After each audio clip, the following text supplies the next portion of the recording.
Okay, hello everybody. I am Captain Paxo. I'm going to be running LEGO Harry Potter years 5 through 7. And with me are these two wonderful people. Do you want to introduce yourselves? Yeah, hello everybody. My name is Los. I ran LEGO Batman 3 2 days ago. And I'm Origin. I run LEGO games in general. Cool. So we've got some basic things we need to start off with. First off, explaining the category. So the category is N0CUT5, or yeah, it's called N0CUT5 on the board. We have entered in the N0CUT5 cheat code. I'll just get it up here. So we've entered in this cheat code, and what this does is this allows us to skip all the cutscenes in the game. So with that up, we can skip any cutscene that comes up, which is very useful, saves about an hour in this run. And we're also playing the game restricted. The reason for that is, even though we're going to be playing with VSync off most of the time, there are some FPS-based tricks. There's also some extremely high FPS-based tricks. But those are banned for this category, as well as some launches as well. So it's a slightly different route as well, which is what we're going for. Also, we have a donation incentive currently active. How is that looking right now? Yes, so we are at $115 out of $750 on that incentive currently. Okay, so that donation incentive can be met all the way up until the last level, and we'll put the carrot ones extra on for the run.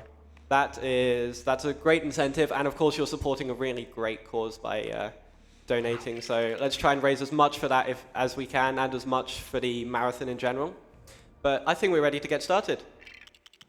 So let's quit game and start a new game. Yeah, if you do that. So we'll start on save file 3, because save file 3 is obviously the best file. And we'll start in 3, 2, 1, go. Okay, so you can see we skip the cutscene straight away, and we go straight into this level. So this is 5-1. Basically, the game follows the path of the films. And in each film, there is 6 levels. We're doing 4 films, because we have Year 5, Year 6, Year 7 Part 1, and Year 7 Part 2. We might sometimes refer to Year 7 Part 2 as Year 8 accidentally, because we're lazy and that's what we call it. So if we say year 8, you know what it means at the very least. This section here is very easy. Normally you're supposed to fight the Dementors, but with one player in and with Dudley, you could just walk straight past them. And I guess now it's worth explaining. I will be using 2 controllers this entire run. So my second controller, as you can probably see, I am controlling with my chin the entire time. I'm using my chin to move the joystick, and then my other controller, I'm just using my left hand to be able to move the joystick and push the buttons. So yeah, that's a really cool tech that kind of stretches across a lot of LEGO games. It wasn't put in for a while, but then we realized it allows us to do so many more skips, as we'll see in this run. But yeah, this is our first auto-scroller as well. The priority in this auto-scroller is to collect as many studs as possible. Silvers are worth 10, golds are worth 100, blues are worth 1,000, and purples are worth 10,000. This first section is just finding all the characters so you can get into Grimmauld Place number 12. Yeah, this is also a great showcase to show like how much quicker it is if you have 2 players active. You can do the right and the left side at once, basically cutting the room in half. Yep. And also I'm doing what's known as a drop-in camera pan skip. So a lot of the time when camera pans start in this game, if you drop in at the right time, your characters immediately gain movement. Normally they're immobilized, so they can't get movement at any time. So that's quite a big time save that adds up across the course of the run.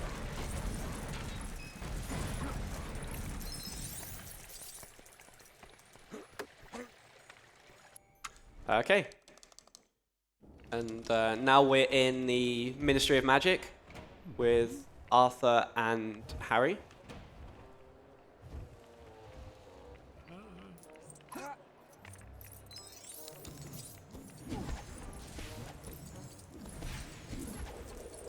In this section, Paxo is playing on 30 FPS. I'm playing on 60 actually. I should be playing on 30, but I mismenued.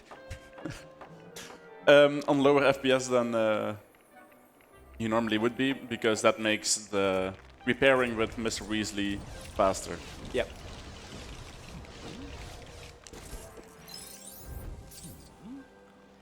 And we've got to time getting through this apparition point at the right time, so that there's a camera pan skip coming up right there, and we can make the drop in for that, because you can't drop in while like in the process of going through the flue powder gate, which Arthur was just going through. But we managed to get that in good time, which is really nice.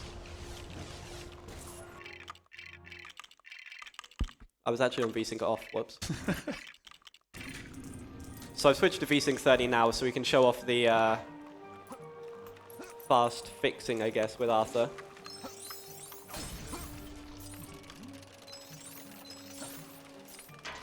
It's not very clear most of the time in the run, but every time Paxo drops out and then drops back in, he is skipping a camera pan, and some of them are quite long. Yeah, some of them take a lot longer than you'd think they should. Let's not quit the game. That would be a bad idea. But then we've got one more drop in camera pan skip here. There we go. And also being on 30 FPS allows you to hit a faster cycle with this box. I think, unfortunately, we missed it. But for some reason, that box breaks in a cycle. And we have absolutely no idea why that happens, but it just works. Which I think is going to describe a lot of this game in places. He's also collecting a lot of stats in the first couple of levels. I haven't got as many as I would have liked here. I think I've got exactly 85,000, I think. 85,000 is like the minimum you could get through this level with, pretty much. So I'm going to have to be very careful. 86, okay. Now that's fine. Yeah. But he eventually wants to buy a spell which is 110,000. Yes.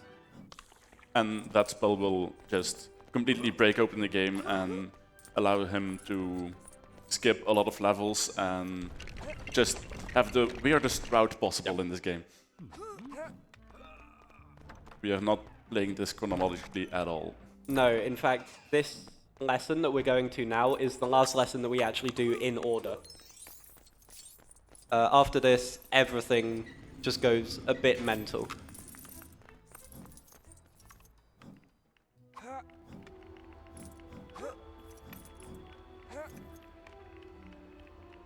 So on the train platform here, I should probably switch my FPS off 30. There we go. On the train platform here, we are going to hit that with Ron, and that allows us to collect that later, which we're going to use at a certain point. We've got a few times to collect it, so even if I forget twice, I think we're still okay. But we've got a drop in camera pan skip here. There we go. And we now make our way down to Hogwarts Castle. Luna's having a fun time there. Oh yeah, for some reason in this section you spawn with Luna. The game offers no explanation as to why that happens. It just does.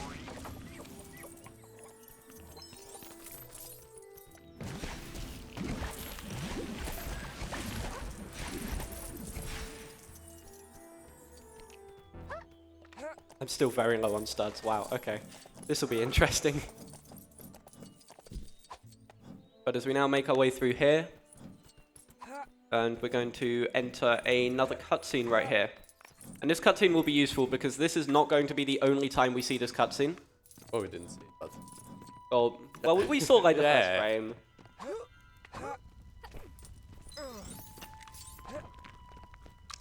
Yeah, even though you're only supposed to see that once, we're going to see it again, because I really like that cutscene. But we go through here. Ron gets a nice boost. That's really good. That's a sign we're on good FPS at the moment. There are a few, or there's one trick which kind of gets better the higher FPS you've got. So it's nice to know that we've got a pretty decent FPS right now.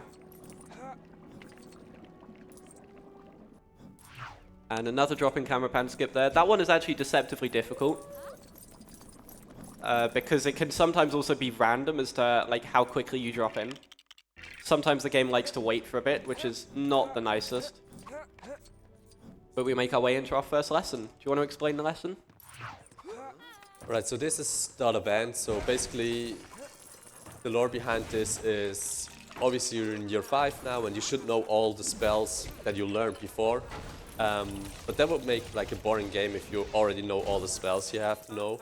So they just like do the defense against dark arts with Umbridge. She bans the use of it, and that makes it that you forget all your spells so you can relearn them later. Yeah, exactly. What we're doing now actually has no bearing on the plot of the lesson itself. This is literally just us building a paper aeroplane to throw at Malfoy. He deserves it, though. Yeah, probably. But there we go, we built the paper aeroplane, and in the cutscene we get told off by Umbridge, and we unlearn all of these spells here. Apart from Expecto Patronus on Harry, no one else has that yet. That only gets unlocked, but we never actually learn Expecto Patronus in this run. And now we're good on studs, we've got 110,000. I'm going to drop out here, and we're going to exit the room, and then immediately exit to Diagon Alley. Diagon Alley is like the start point for the hub world, and we're going to exit to it because we're going to go in the shop to buy a spell. Got to make sure I menu to the right spell. Okay. Definitely bought the right spell there. Okay. Good. So we have now bought the extra spell Glacius, and that is going to allow us to break this game entirely open, as we're going to see pretty shortly. You want to have a go at explaining freeze clips? Yeah, sure. So every time you freeze your character with the other player, so for example if Paxo plays player 2 and he freezes him, you can change between specific spells. I think it's Lumos and another spell, and your character starts to shake rapidly, and for whatever reason that ignores collision and you can just clip through the wall. There's also a method to do it without changing the spells rapidly, which Paxo will be using. It's kind of up to preference. Some clips work easier with one method, but yeah, like the gist of it is the same behind both versions. I think you're gonna see it here. And we're through the wall. That's how easy it is to break this game open. We're now in a spot which we shouldn't be until we've completed, I think, the 4th level of Year 5. Now he will flip through this door. Oh, that was very nice. And now we're in Weasley boxes, which, as a lesson, you're not supposed to access until you've completed the level 5-4. So for reference, you only beaten the first level. Like everything else you did were just lessons, not actual levels. And in this section, I'm taking a bit of a safer route in this section. But I think for the moment, we can throw it over for a few quick donations. Yes, great. We have a donation from the Bloodborne donating $20 with message, I believe in a Paxo throw in positive direction. Besides, carrots are good at freezing, right? Yeah, let's say so. And we also have $25 from Bearhead. Spam this saxophone emoji, saxophone emoji, saxophone emoji, to support Paxo. More saxophone emojis. Good luck, Paxo. Be sure to Paxo clutch instead of Paxo throw. Yeah, hopefully we won't see a Paxo throw today.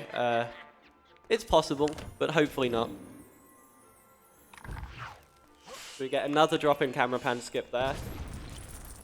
We did some quite cool parkour there, taking the shield and using that as a level to get onto the higher level.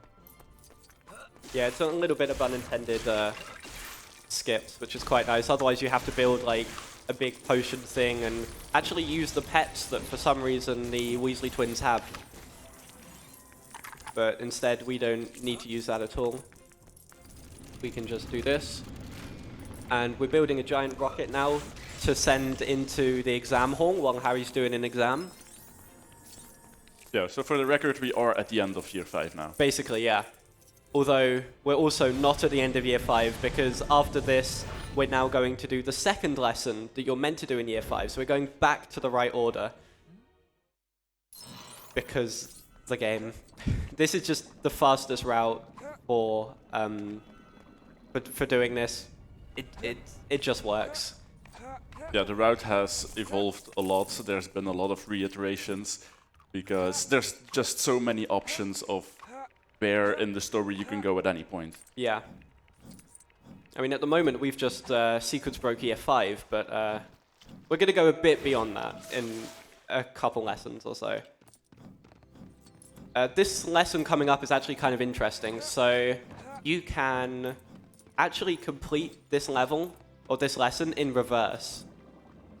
If you do a freeze clip before the level and then go back around and hit a trigger which is just behind the lesson trigger, the lesson still spawns, but you do it in reverse. That also skips the opening cutscene, but as we can skip the cutscene anyway in this category, it's just easier to do it this way. Yeah, this is the fast roll lesson. You never use a fast roll, but it's mandatory that you do it anyways. And like Paxo said, there would be a way to do it from like reverse, which means he would spawn at the end of the lesson, and instead of going right, he would go to the left, and it saves 2 seconds, I think you said. If you skip the cutscene, like in a standard or original % run where you watch all the cutscenes, obviously it would save more since you don't have to watch the cutscene.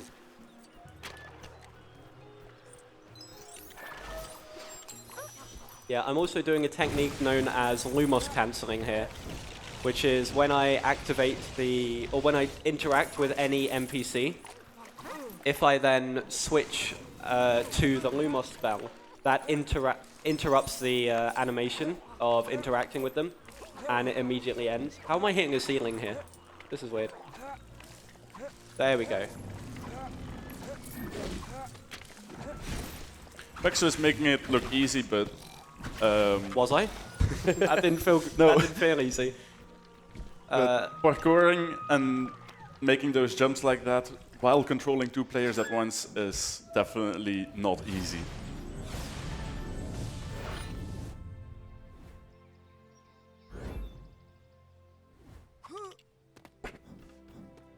Okay, so yeah, now we've completed that lesson. We are going to completely ignore what the game wants us to do next. The game wants us to do the level 5-2, so the second level in year 5. But I don't really feel like doing that right now. So instead, we're going to go and start the second lesson in year 6. Because that's a thing you can do. So It's not only warping in the same year, it's also warping in between years. yes. The reason for that is it's a lesson in a room that you normally cannot access until you're in year 6. So by accessing it early, the game isn't sure what state to put the room in. So it puts it in the first state that it can find, which happens to be the lesson itself. So I'm going to set Ron up here and actually target him. There we go, and then we're going to try and clip through this door here. This is quite an awkward clip. Freeze clips are quite RNG. There we go. Yeah, so where it goes. Yeah, so they are RNG as to whether you shake to the left or shake to the right. Most of the time you shake to... it's just completely RNG. You can kind of influence it a bit, but not a large amount. If the game doesn't want you to clip, the game will not let you clip.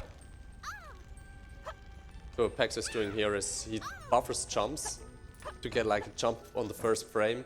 For that reason, those flames only hurt you in the second frame. So by doing it like correctly, he can just jump up there, ignoring the like intended way and basically the whole puzzle here. And now he has learned Aguamenti. Yep. Another nice thing to look out for is like the loading screens, because they change for each year. So if you're not sure what year you're in, if you see like the Great Hall, you're in year 5. If you see the trio making some potions, you're in year 6.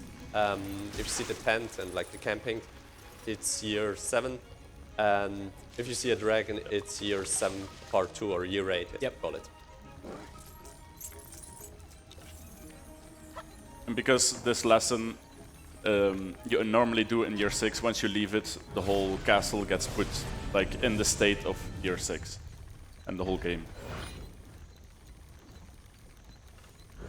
Yep, so now what we're going to do is we are now in year 6. So when we exit or go into the castle here, the castle is now in a year 6 state rather than in the year 5 state that we were in. And we're going to use that to completely take advantage of it and go straight to year 7. Unfortunately, we can't then just go straight from year 7 to year 8 and then complete the game. Oh, sorry, year 7 part 2 and complete the game. We have to, basically this first half, 2/3 of the run, we have a giant shopping list of all the stuff we need to get in the first 3 years. And then once we've got all of that stuff, we can then go to year 8 and complete all of year 8. Unfortunately, the 6-1 trigger is right where Luna is standing at the moment, and we need to go around that to access the year 7 trigger. And the game is not being nice to me so far. So yeah, what Paxo has to do here is There we clip go. out of the Leaky Cauldron to actually start year 7. That will put the year 7-1 trigger, so the first level for year 7, in front of the Luna trigger for 6-1. So we're basically storing triggers now so we can easily warp between levels later. Yep. So we enter here. This is the loading screen for year 7. This is, or year 7 part 1. And this is actually the lesson, technically lesson, or the event, I guess, after we complete 7-1. This is the Dino fight. But we're going to then exit to Diagon Alley again, and you can see it's raining now. That's not because we put rainy day mode on, like we were doing in the last run, but that is because we are now in the year 7 state, and we're going to enter this door, and hopefully it's going to put us, yes, there we go. Sometimes that can enter 6-1 instead of 7-1, and if it does that, we need to exit and do the clip through all over again. So thankfully we don't have to worry about that. I went the wrong way. So now we're in first level of year 7, 7 Harrys. Anyone that knows the story might remember that they tried to smuggle Harry out of his home by having 6 decoys. And this first part is making the polyjuice potion for it. Yeah, this is a fairly simple level, so if you want to go with a few more donations. Absolutely. We have a donation of $25 from Ananas, saying, the Lego games are always a treat. Great fun to play and full of fun glitches too. And that donation also went towards the Carrot One's incentive. Thank you very much for that donation. And we have a $30 donation from Code Alpha saying, an incredible run for an incredible event. Keep it up. Yeah, thanks. Thank you very much for those donations. That's really kind of you all. And still raising money for this great cause as well. Let's smash all those targets that we've got set up. Let's try and get them all. Also, if you're confused in this section, the higher the FPS, the game gives you more stats. So as you can see, we're over 300,000 stats on player 1. And if you have like a really good PC, you can get over 1 million stats just in this section alone. So stats shouldn't be any problem anymore from now on. Yeah, I mean, we need 275,000 for the rest of the run, and we're going to be at almost 600,000 leaving this level. So yeah, we're absolutely fine for studs. Even if we meet the Carrot One's incentive, which does cost an extra 10,000, I think we might just be alright. May have to grab the blue one for safety there. Oh yeah, that's a good point. I might just quickly do that.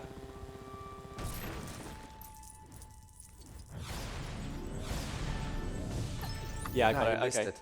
No, I got the one with Hermione. Okay.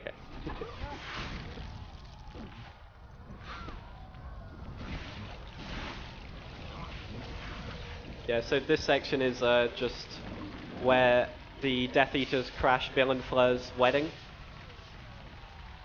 If that wants to work, there we go. Yeah, this first level spans quite a bit of events. Yeah.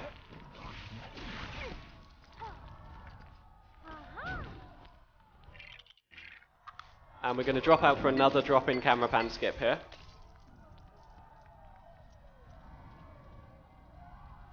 If the swan wants to go in the right place. There we go.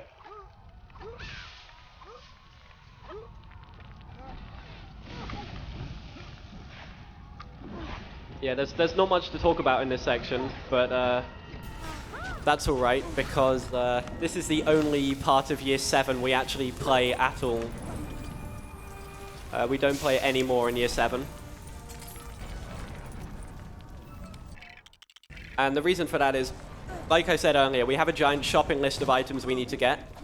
And the 3 things we need to get in Year 7 are Hermione's bag, the Deluminator, and Apparition. We need to learn how to apparate. Those are all accomplished either in or immediately after the first level of Year 7. So we do not need to play the rest at all.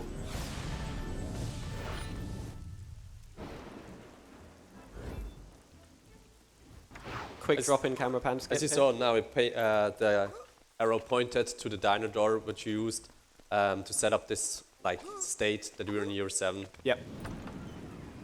So when we break this game, it's broken each year. On the whole, remains mostly linear, but we can jump between the years freely, and we're going to see that quite a lot to just save time in certain places. Now he's in Year 6 again. Yeah. Because he removed the trigger for 7-1 from the door, but the trigger for 6-1 was still there. So now we took the door and we warped to Year 6 again. And we're going to set up for another freeze clip here. And then once we get inside this room, I'm going to do another freeze clip, which you wouldn't normally do in this category. But it's a fun one to do because it means I complete the section after this wall almost blind. So I'm going to drop out player 1 here, and I'm going to try and complete this section without really seeing much of the game. Okay, that's that thing. Basically, we have to build or put like 3 paintings of previously famous students in the right place, I think. They all go into this corner here. But we have a few things to do before we can set that up, and this is just kind of a fun strat that I like to do. This saves time in when you have to watch the cutscenes, because it actually skips a cutscene. But it doesn't save time in this category, it's just fun. Oh, I missed the rocket jump, no. So normally you're supposed to jump up with Ron, and why is Harry on that spell? And Ron will be able to like jump off the rocket and get up to the upper level in this room. But instead we're having to do it the boring, normal way.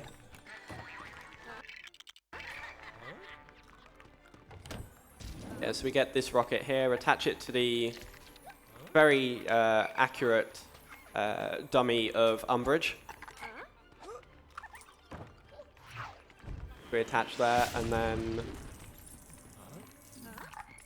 place that on there. We can actually move during this camera pan. So Harry is actually going to run over towards the door by the end, and then we can just enter the door to end the level straight away. So we've just completed 1 level in Year 7, 1 level in Year 6. Where's the logical place to go now? Year 5, of course. So we're going to make our way back here. And what's the best way of explaining this? Is there a good way? I mean, the game just works, but I guess. So when we entered the Hogwarts Castle for the very first time after completing the first level, there was a trigger through the particular door we entered to warp us to Gryffindor Common Room. We're actually going to use that trigger again because... There we go. Yeah, we're going to use that trigger again to be able to... Oh, my brain is not working. It's too early. I can do it. So, you're never supposed to actually go back outside the castle in Year 5. So the trigger that actually played the cutscene doesn't get removed after you've beaten Year 5, or at least part of Year 5. So by warping between all the levels and years, the trigger never gets removed, and every time you go and enter Hogwarts again, the trigger is still there, plays the cutscene, and the cutscene actually teleports you to Year 5 then. That's the explanation behind it. Yes, that was what I was trying to say, but with actual words. So now we've got a freeze clip, which we're going to do along the back here. Because normally you're supposed to use the Spectra Specs, which we just unlocked, to be able to build kind of invisible objects, but we actually try and avoid that pretty much all the times we can because it's slow and this clip does not like me.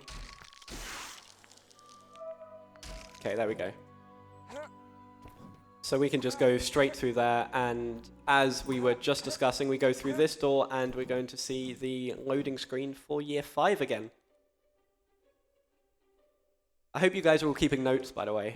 There will be a test on this later.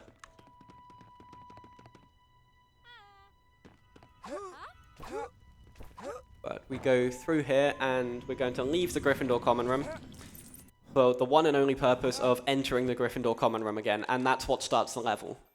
Because we came at it in such a weird way, this is how we start the level 5-2. Whoops.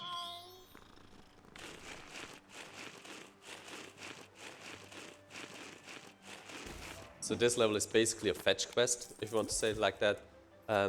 You're assembling your Dumbledore's army here, and you need to recruit all your friends. Everybody has one specific problem, or he wants something or she wants something, so you just give them whatever they need, and they'll join you at the end. Every time Paxo gives an item to these NPCs, you will see him Lumos cancelling, and he'll keep the item in his hand. Yep, so you can see, I think Hermione right now has, Hermione still has the wand, which she supposedly gave to whoever that character was. I've forgotten their name right at the very Dean, start. you think? I think it might be Dean, yeah. Also, to be able to activate Luna earlier, we actually just, hit her with some magic a few times. Not freezing her, though. That wasn't what I meant to do. Actually, that works. Okay, that's it. You learn something new every day. And then short camera pan skip here, and we're going to run away with Harry and collect the shovel for Neville.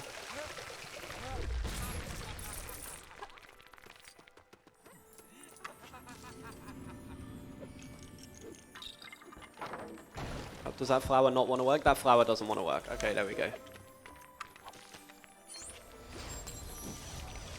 Neither does that one.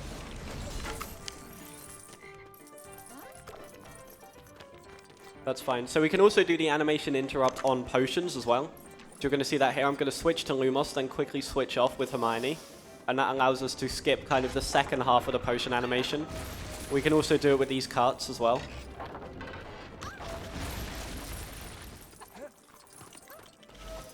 And then we're going to clip into the hog's head. Like that. That was actually pretty clean. That's sometimes a really annoying freeze clip. And we have these puzzles on the left, which normally, I'm going to curse myself by saying this, but normally you shouldn't mess up because it's just remembering where 4 things are. However, this speedrun tends to have a habit of just breaking your brain somehow, so that I just completely forget what order all 4 are in. But hopefully we'll be okay. I think that was the only time you're actually using Expect Patronum in the entire run, right? Yes, it is, yes. I hope you enjoyed that use of Expecto Patronum. We don't need it again, because we never really deal with Dementors again. Oh yeah, we skipped this cutscene. Probably should, but we just skip it probably. Yeah. Okay, so we're going to do a bit of management for later here, actually. We're going to open this door to the library, but we're not going to go in it right now. Instead, we're going to open the door to the bottom level and go in that one as well. We open the door to the library to save time later. So for whatever reason, behind the library is actually a door that leads all the way to year 8. You're not supposed to open the library in year 5.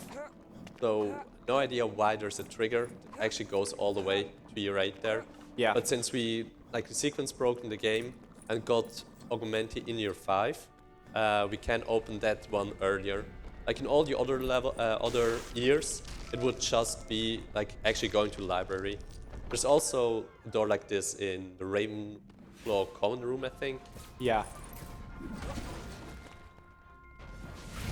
Yeah, and we're now in the dueling lesson.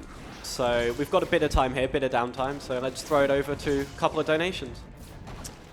Yes. I just wanted to remind you all that we are here to collect money for charity, and thanks to contributions from private individuals and companies, Alzheimer Fonden was able to distribute almost $3 million last year.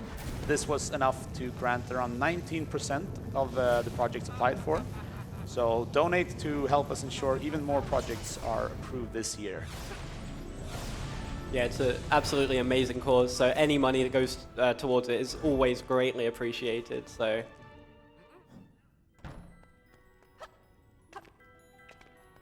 Where are we going now? Where am I going now? I am going to have to focus for a bit. The next level we're going to go for is called Focus. But there's also a spell in this game called Focus. So you would think by doing the level Focus, we learn the spell Focus. But no, we don't actually learn the spell Focus throughout this run at all. In fact, we use it once. So instead, we're just going to go into the level and try and focus a bit. This first room has the most RNG freeze clip in the run, because there's no way of actually getting an infinite shake in this level. That should be... That's Harry. How did that happen? Yeah, there's no way of getting an infinite shake in this level, so instead, what we've got to do is position Snape against this barrier here, and then once he starts shaking, we're going to pause the game. And you can see that the ice cube is still moving, even though we're paused, and we've got to hope that that ice cube is... that ice cube's going the wrong way. Okay, but we've launched over. This game's great. So normally you're supposed to clip behind, but apparently we could just launch over and hit the end trigger for that room. Sometimes it launches you. It's really not consistent, so it's not a strat you ever go for. But yeah, you never intentionally go for a freeze launch. I think actually there's one place in unrestricted where you can go for it, but in this category we never do. This category does ban most launches, because you can launch with the pets as well, but that's banned in this category.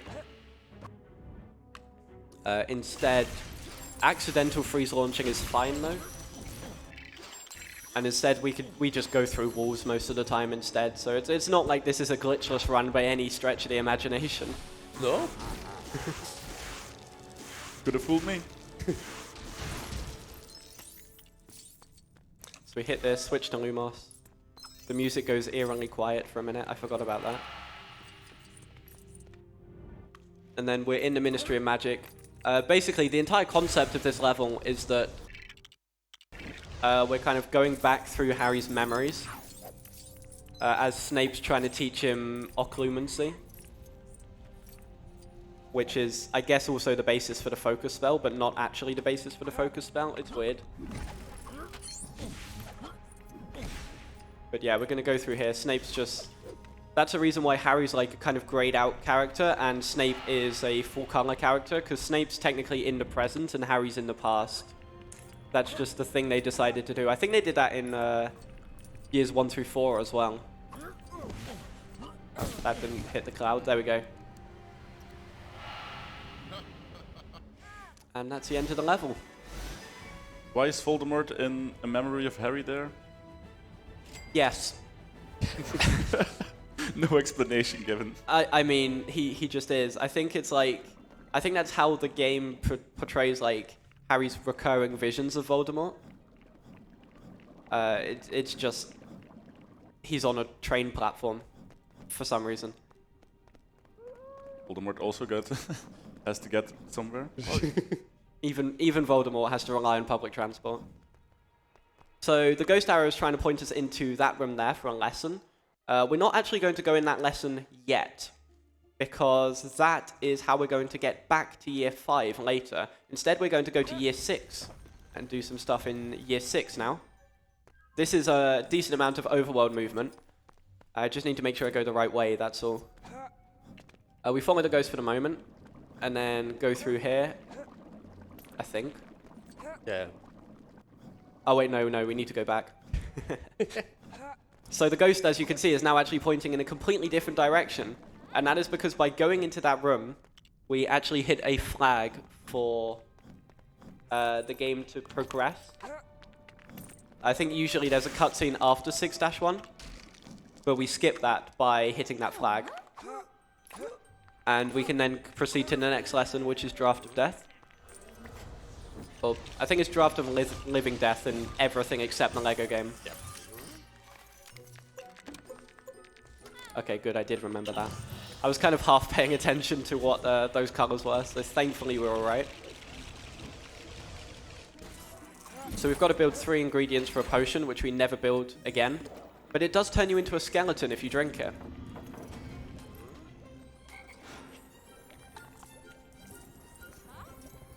This puzzle is the worst. It's not the nicest. Especially as sometimes these paintings could get stuck inside each other. Yeah. And if that happens, that's a soft lock, but we're good here. I'm also going to overlap the credit for completing the level with collection of a gold brick. And that gold brick collection saves a handful of seconds. It's not much, but in standard it saves even more when you can't skip the cutscenes, because it does skip that cutscene. So now we're going to switch to Hermione here, because in the next room we're going to see that Crookshanks is actually one of the fastest characters in the game. And the next room is long enough that we can put down Crookshanks, and Crookshanks is just quicker to run to the next room. Then Hermione just runs after her. Yes. That is one key change between Harry Potter years 1 through 4 and years 5 through 7. Hermione actually chases after the pet. I didn't do this earlier. I thought I did. Oh well. We've got to build half of these stairs so we can then jump down the rest. Ron just went on an adventure. But we're going to prepare that token for later as well. So actually when we exit the level, that token is going to override the usual end level screen. Or end lesson kind of item collection, I guess. It's kind of the same principle as what Paxo did with the gold brick Yeah. in Draft of Death potion. It just skips a little bit of time. Right, another drop in camera pan skip here, and we have a little bit of time to kill here because we need to wait for this bubble to come all the way down and go up and destroy the fountain a bit. And then we go through here.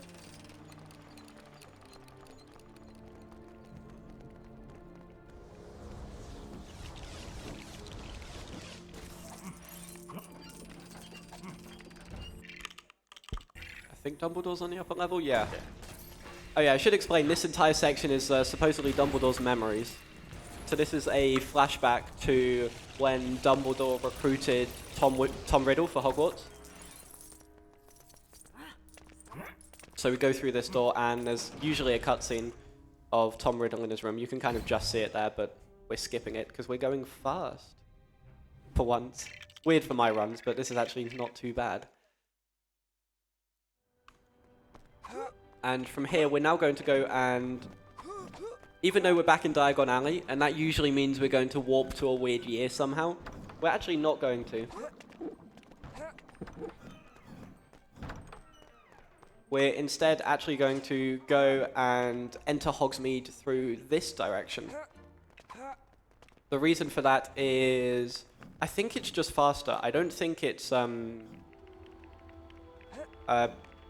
with the route that we've done, I think we could still make it going the other way, but I think it's like 2 freeze clips and some other weird shenanigans. So instead, going this way round is actually a lot faster.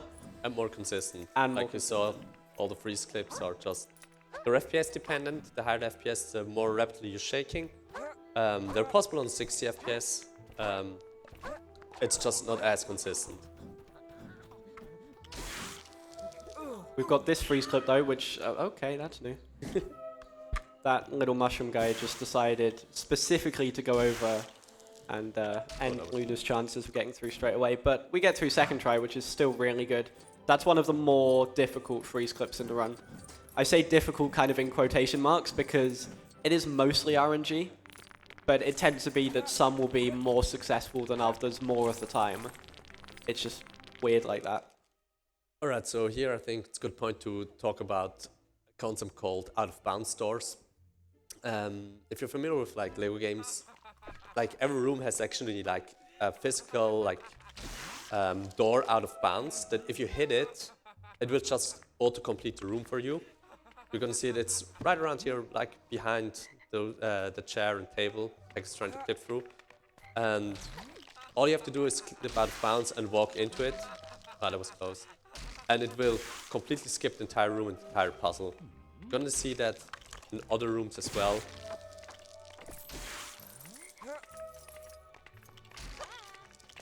Hermione does not want to go in. Yeah. Come on, game. It knows it's a marathon. It's got to give us bad RNG. There we go. Okay, we're finally through there. So that is also one of the more annoying freeze clips.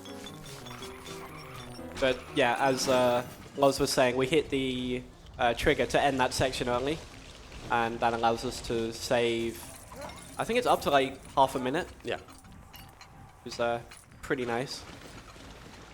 I think we probably broke even about there. Yeah.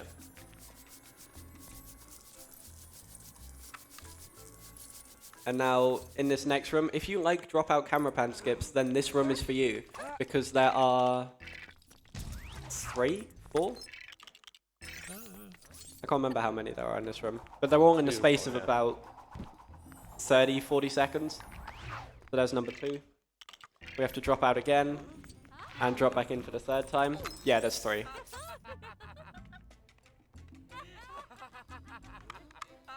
And then we wait for these to drop. And that opens the curtains to reveal the fact that Malfoy was spying on Slughorn's party. And there we go, that's level 6-2 complete. So far we've completed 5-1, 5-2, 5-3, 6-1, 6-2, and 7-1. But that's the wrong button. We're not done yet. We're going to exit to the overworld, and we're going to make our way to 6-3 now. But of course, once again, we're not doing it the normal way. For the same reason as last time, actually. I think it's either impossible or quicker to do it this way around.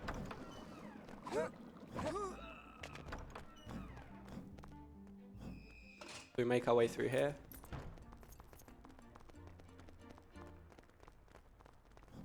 And part of the reason why we do such a weird route is because of this train, actually. So, I think in Year 7, this train no longer spawns here, which means that we had to do Year 7, or 7-1 early, because otherwise, if we did it later, then we'd have no way of actually getting back to where we need. Also, yeah, we start on Hogsmeade platform, or when we get to Hogsmeade platform, and then immediately turn around and come back, and that's what starts the level.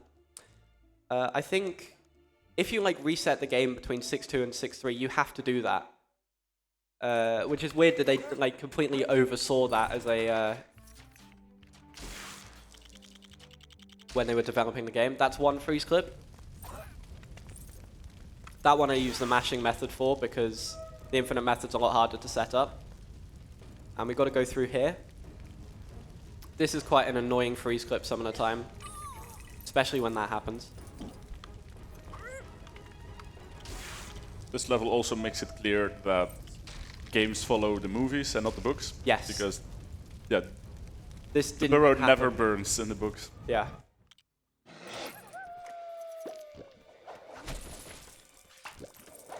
Need to get rid of those plants because those plants are actually insta-kill plants. For seemingly no reason, they are insta-kill. And then we're going to make our way through here. So we have Lupin in his werewolf form for the moment. The werewolf kind of works like a conventional pet does in this game. It's on the same spell button, and you can just activate it at any time. But of course, there's like, you don't leave a part of Lupin behind when you switch to the werewolf. And now we're in the Bellatrix boss fight, which is quite a lengthy section. We've just got to wait for her to start throwing objects at us. All of these green spells she's doing are actually Avada Kedavra. So if we get hit by them, we die instantly. But these items, thankfully, are not. in classic Lego boss fight fashion, it's 3 phases, and the boss throws something at you, and you have to throw it back. Yep. Also, one key difference between years 1 to 4, 5 to 7 is that you can use Leviosa at any time to pick stuff up or build stuff. So Paxo doesn't have to manage his spells here. He can just be on whatever spell he wants to, and it would still work. Yep. How did that not kill you, by the way? Got hidden. For some reason, these spells like to hit some invisible walls sometimes, and then they just don't kill you. It's a thing. It's a Lego game. It's a Lego game. I think they have really wide hitboxes, which is why. Also, one thing you could do in this section is if you just hold down the Y button with both characters, so your switch character button normally, you get this spell wheel come up, and you can see all these bullets and Avada Kedavra and all that stuff is hitting me, but it's actually doing absolutely nothing. That's a tech that's in a lot of the original, or not original, but a lot of the older 2.0 engine Lego games, which this was one of the first ones, I think. But that's this boss fight complete, and we are done with 6-3. So we've now completed all the levels we need to complete in Year 5, Year 6, and Year 7. So we now need to get ourselves to Year 8. And we do that through collecting the 2 spells we need to as well. So we go into this door here, and we are in Year 6, which means we spawn in doing Reducto.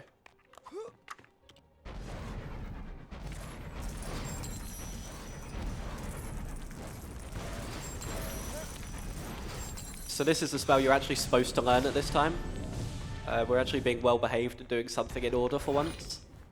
For once. But don't worry, once we leave that room, that's exactly going to change, because you might remember ages ago, we didn't choose to enter this room when we could enter it to do the Defindo spell, and that's because we do the Defindo spell now. And we're back in Year 5. Yeah, and you're back in Year 5 now as well.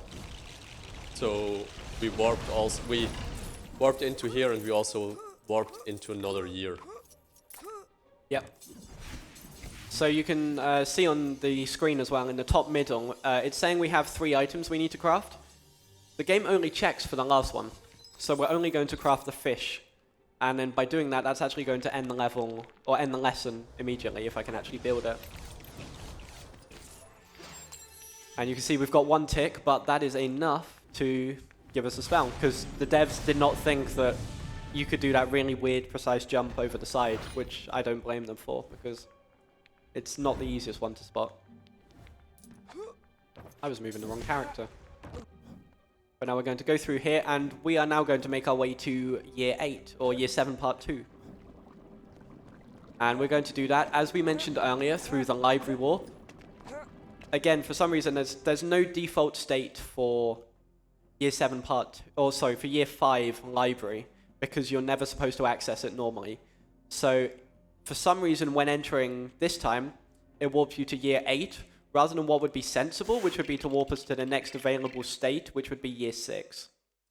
That's just the game doing things. Game doing the game. Yeah. And I think, as you also mentioned, there's one other spot we can warp from Year 5 all the way to Year 7 Part 2. And that's with Ravenclaw Tower. But that's a while out the way. I'm glad we don't have to deal with that anymore. That got routed out just as I started learning this game. Quite nice that I never had to deal with that. But yeah, so now we're going to start this level. And now that we're in Year 8, this is where it becomes chronological again. Yes. We are going to just play through the whole year, or second part of the Year 7. Yep. We play mostly in order now. In fact, we play in order plus a little bit extra, which we'll explain a bit closer to the time. But yeah, unfortunately, there's no way of kind of really skipping forward in years and keeping the story progression, which is the key thing. I think we can hit the trigger for 8-3 early, but then by completing 8-3, we still then have to go back and complete 8-1 and 8-2 before then completing 8-3 again. because the game has a set story progression and it doesn't want to deviate from that. Yeah, you have to hit certain flags in the year, or actually also in the level, Yeah. for it to actually count as completed, or to actually advance the story progression. It will still count the level as completed, but it won't progress the story. That's something we'll see during year 8 as well. We most certainly will. Yeah. For the moment, though, we are going to jump into the fire. Oh, just too early. I try and time that just so we can make the jump into the fire, but we skip this cutscene, and we're going to go straight back out of Bellatrix's vault. We went in, we didn't get what we came in here for, but we're just going to leave anyway.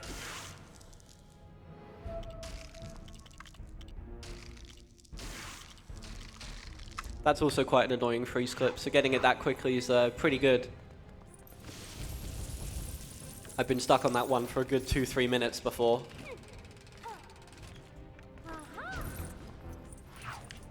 So basically, we just like left the vault the way we entered it, and as soon as you're in the vault, this room is actually exactly the same room as it was before we entered the vault.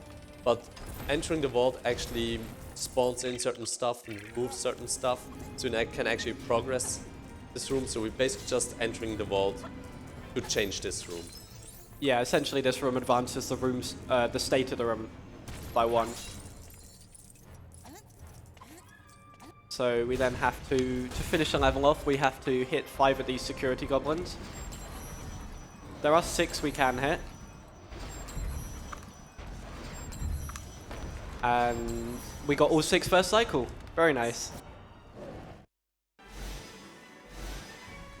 That's a little bit of 2-player movement there as well, just to make sure you can actually see all of the goblins, so quite nice to get that first try. And now we go, and I need to remember to collect the token here, because otherwise this route is completely soft-locked. So what we're going to do is we're going to do, again, a little bit of 2-player management here.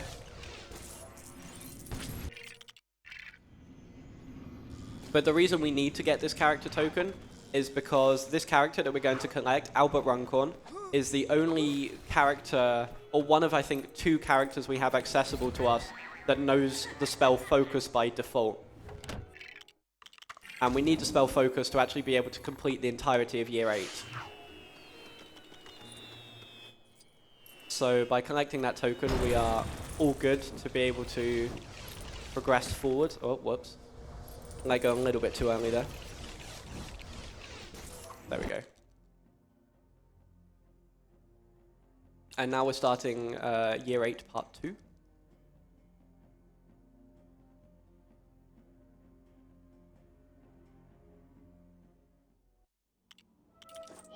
And hopefully, the Death Eaters don't hit the cat. Also, get used to this sound. This is going to be here for the entirety of this section. We gotta love the screaming sound. I think it's meant to be like an alarm system or something. Oh, I can't drop out. I should have skipped a camera pan there, but I dropped out too late. That was the first camera pan skip you missed, right? Surprisingly, yeah.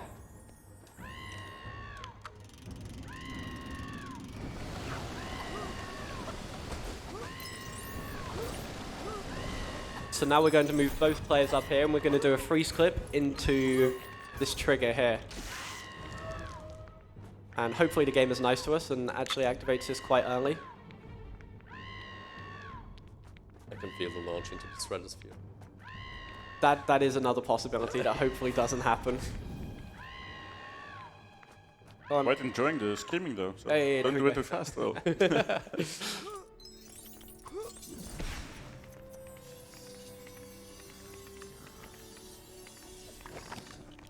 So now in that cutscene, we effectively went through the secret tunnel to the Room of Requirement. And we're waking up our friends. Yep, we're waking everybody up to be able to begin the Battle of Hogwarts. We're going to make sure that Hermione does the radio first before Ron does the rocket. We want them to be like as close together as possible. So we complete them both at near enough the same time. But if we do the rocket first, then Hermione's section like stops immediately, and that tends to lead to some time loss. Also, we got bad RNG here, because I've just frozen the person I'm supposed to be dueling against, which is apparently against the rules. But do you want to try and explain the dueling mechanics here? So yeah, so there are certain spells, I think it's 4 spells in total, and it always goes clockwise, so you always know which spell you have to mash to next. And it's basically just quick time events. You mash it, and then you deal 1 heart of damage, and then rinse and repeat. It's quite simple. The base level is just match the color of your opponent.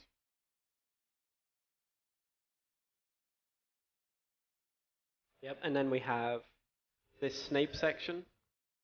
Once again, standard Lego formula. Bad guy throw object, we throw object back. I wonder how many games actually have that as a mechanic, how many Lego games? It must be pretty much all of them.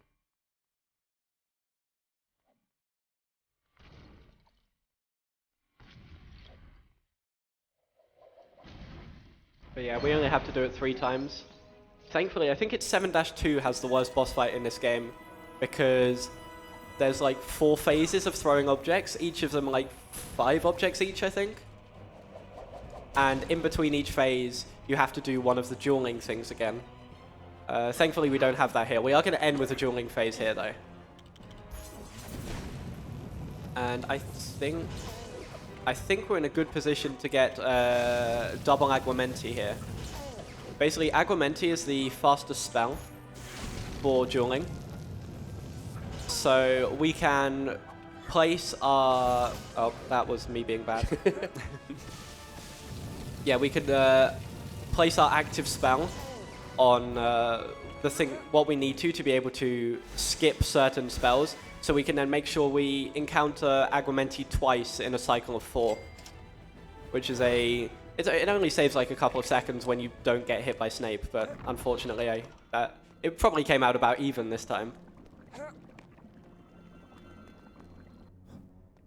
We're now going to go do 8-3, which is probably the point where I'm worried in the run, because the last 2 runs I've done of this game, it's softlocked 3 times in the first room.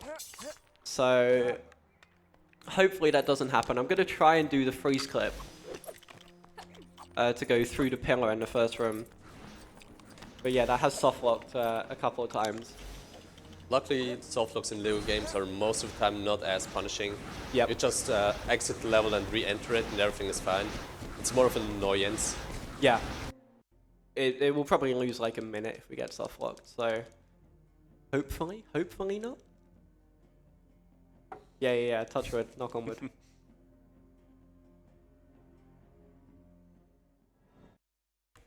I think, yeah, it loses like a minute, but it shouldn't happen. That doesn't mean it won't, though.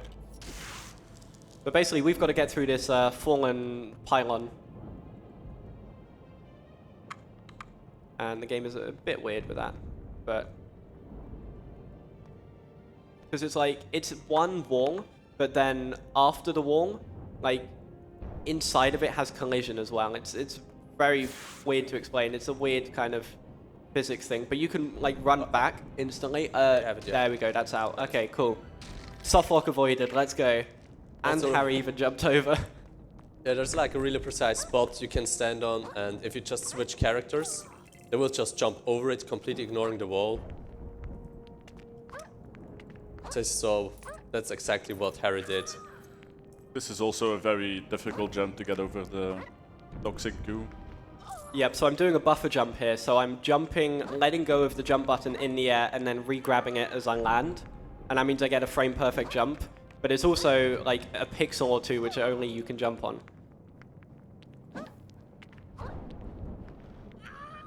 That's not good. Okay, there we go. Nice. Thankfully, Harry didn't try and jump across, which is quite nice.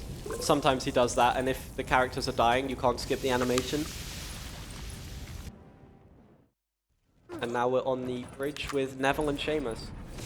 It's probably one of the hardest sections to do optimally, 1P2C. You're moving to the right with the first character, and you're basically just setting everything up. So player 2 just comes behind you and picks up the stuff you set up and places them in the correct spot.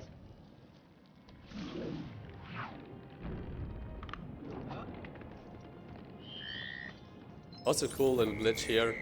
So by going in there, we saw that feature before, that Hermione followed Crookshank. So with placing down the toad there, we can go through this little crack in the wall, and the other player will just try to follow his pet, and the only way up there for like the player itself is jumping up there, which we normally couldn't do. Like we can't jump that high, but AI can. Yep. The AI is given all sorts of weird superpowers in LEGO games. And sometimes they even work in your favor. Most of the time they don't, but sometimes they do. We've got a precise jump here to try and put this firework in the, like, firework, oh, it's not firework, it's a bomb. Put it in the holder. That's, it looks a lot more precise. Or it is a lot more precise than it looks.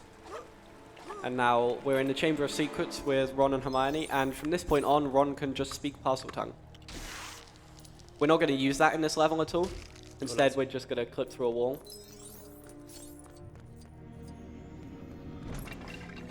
But basically, I mean, in the films and in the books, Ron hears Harry talk in his sleep and speak Parseltongue.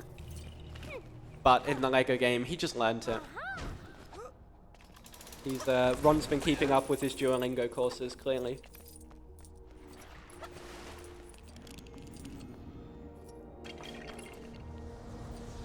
And we're going to build this here. While this is being built, I'm actually going to switch my FPS to 30. That's because the toothpick, or what's it called, the pliers that come out of Hermione's bag are really bad at attaching onto the one tooth we need to pull out. But if we do it on VSync 30 Hz, it's much easier to be able to clip in. Otherwise, we'd be really struggling with that. Yeah, you might have noticed by now that the game was definitely not built for good PCs, like VSync off stuff. It completely breaks the game. Yep.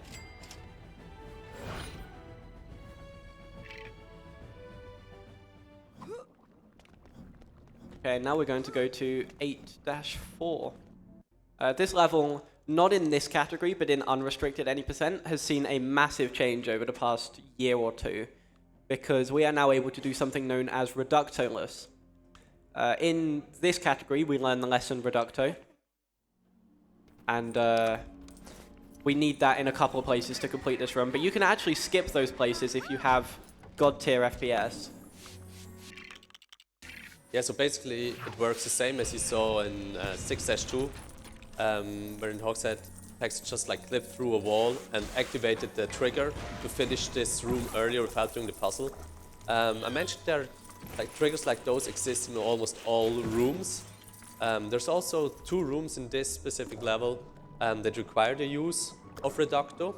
It's like technically the only required use of the spell in the run. But by hitting those 2 triggers, if you have like really good FPS, you could skip actually learning Reducto, and it changes the route quite a bit because you don't have to unlock the lesson at first as well. How you actually hit it, this technique, if you uncap your FPS, called pulse flying.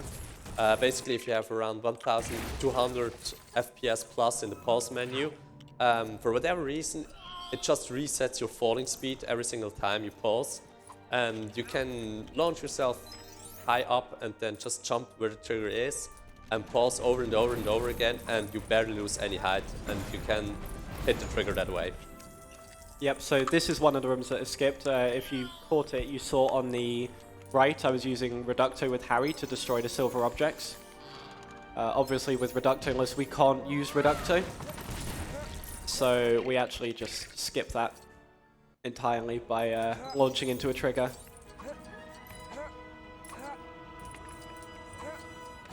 But now we have a few more dropping camera pan skips. Hopefully the AI is nice to me and doesn't decide that just when I want to drop in the game that it's going to die and take time respawning. Unfortunately, it did.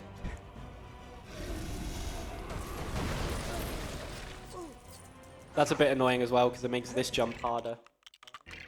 You also saw how much time those camera pan skips actually save there. Absolutely, it adds up to probably about 3-4 minutes during the run in total. Especially this one. This one saves a surprising amount, but it's going to look like I did absolutely nothing.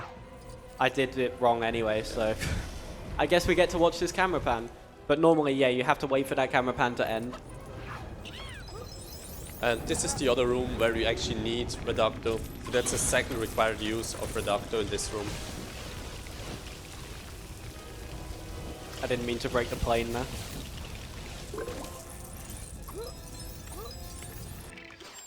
So we're going to jump across to the right side platform with Ron, like we just did there. We technically don't have to do that, but broomsticks like to get in the way of the Aguamenti spell. And if that happens, that's really annoying. Whoops.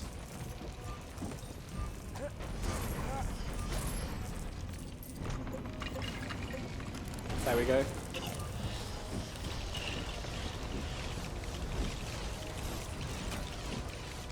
Okay, so we're actually going to be finishing both sides here at about the same time, which is quite rare. I guess because my left side was a bit slower than normal because of the death with Harry, but that's quite tough 1P2C there. That's some of the hardest movement in the run.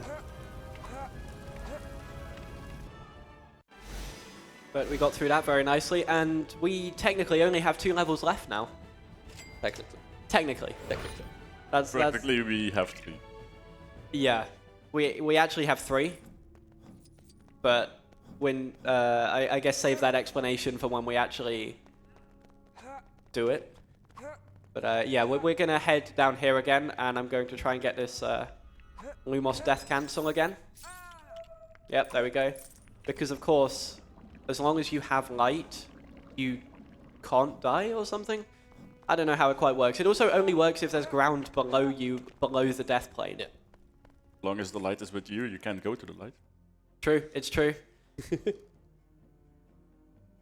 So I did forget to drop out before this level starts, which is a little bit annoying because there is a camera pan right at the very start. There'll be like a couple frames where You had it there. I did have it. Yeah. If I dropped out there, then I would have been able to drop in and skip the small camera pan, but it's not too bad.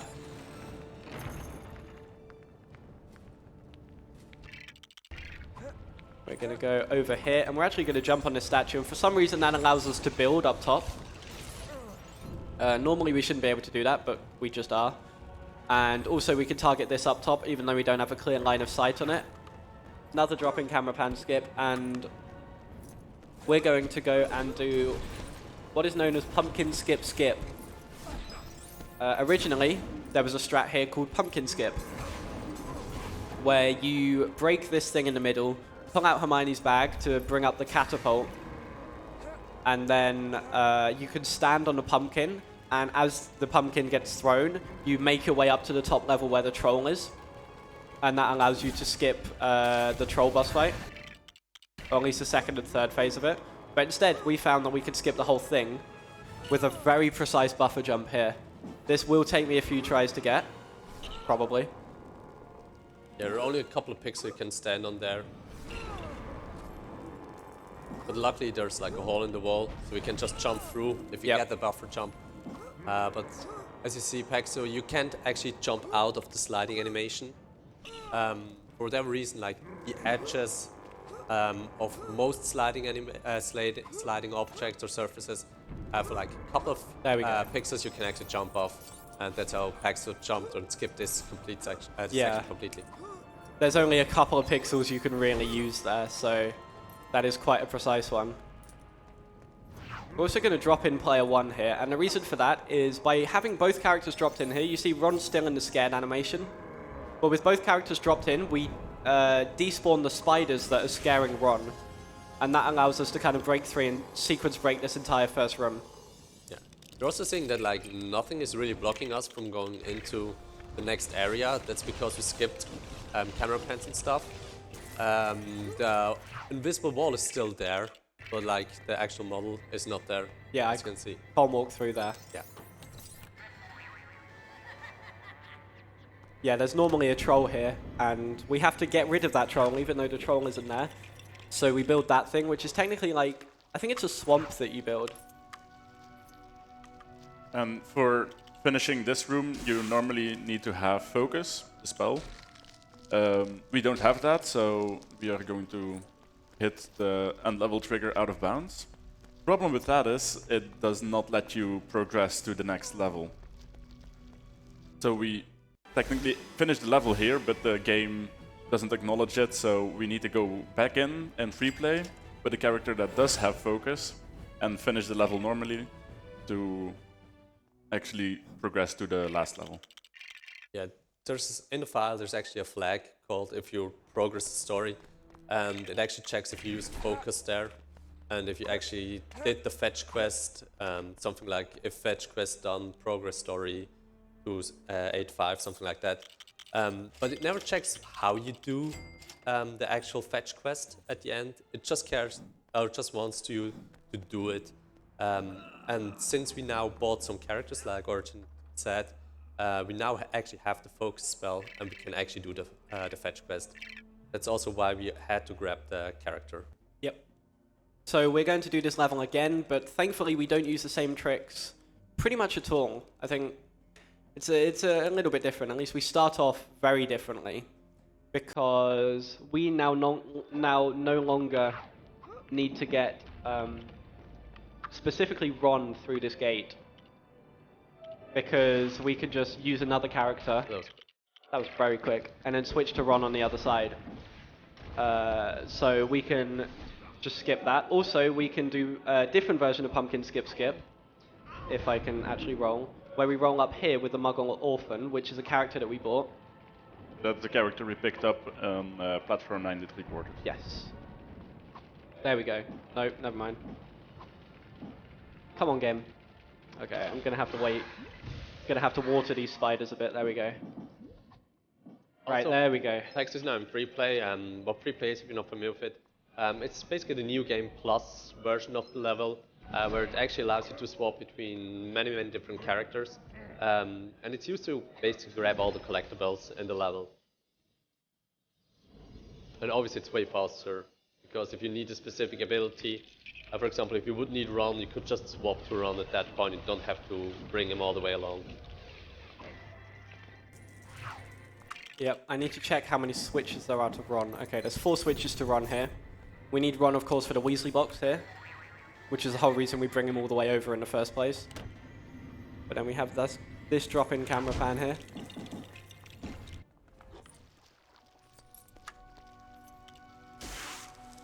And then we do this clip again, but this is only like a much smaller time save, because we have to complete the section quote-unquote intended. Obviously this is not intended.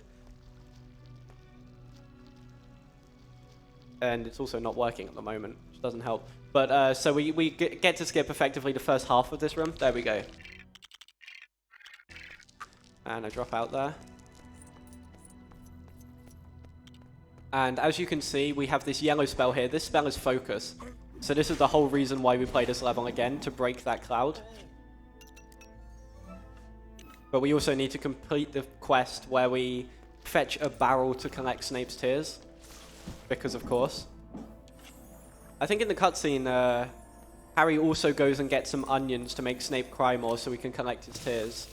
Just a little bit brutal, but I guess it does the trick. And then he shoves Snape's head into the bucket. Yes, Yeah. that's it. It's a quick drop-in camera pan skip there.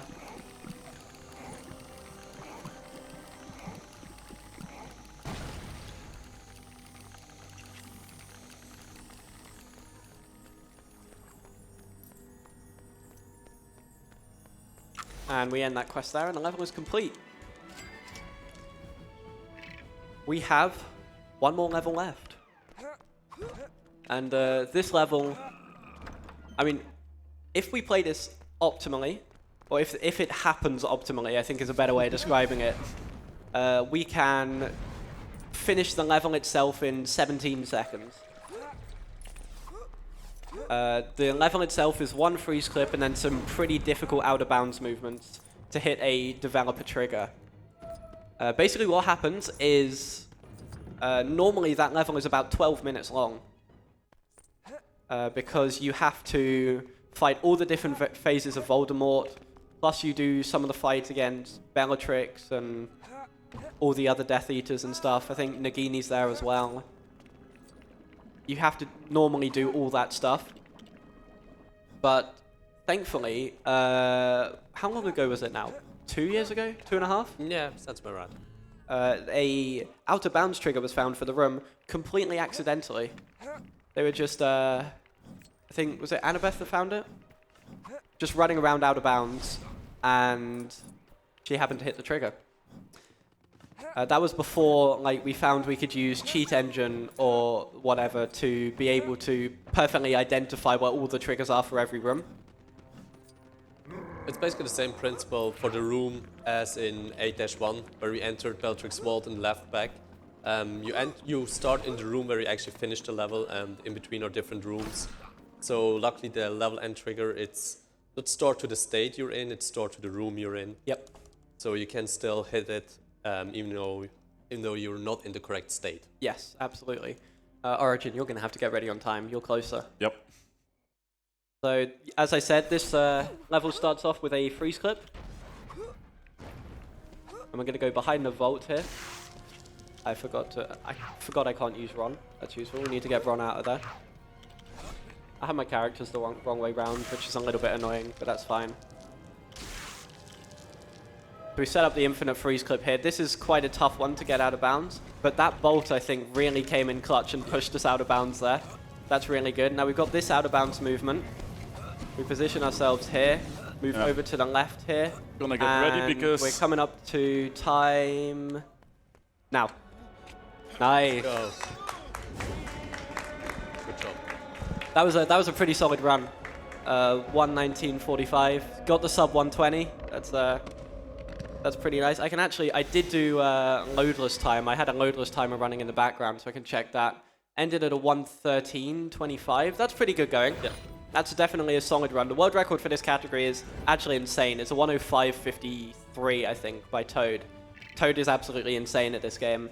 My PBs are 1:07:59, but as you could probably see, a lot of this game comes down to RNG.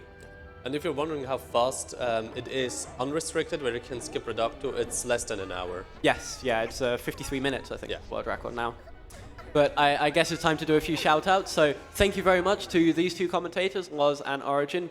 Check both of these amazing dudes out. They are very, very cool. Also, thank you to the entirety of ESA for having us. Once again, back again this year with even more LEGO games, which is amazing.